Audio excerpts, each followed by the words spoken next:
In this video, you learn how to change the YouTube Studio and channel language.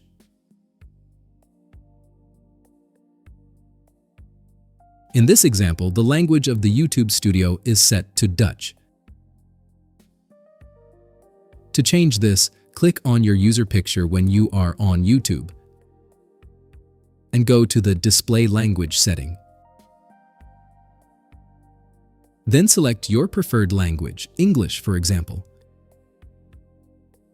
You see all texts will be changed to that language. Then go back to your YouTube Studio in the same browser and refresh the page. And you see it changed to the language you chose. You can find some other language settings in the Settings menu.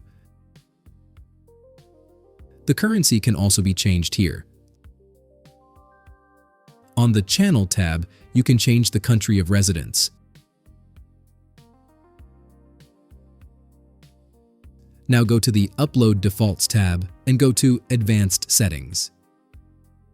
Here you can change the default video, title, and description language. For more interesting how-to videos, you can watch the other videos of this channel. Also, don't forget to subscribe. Thanks.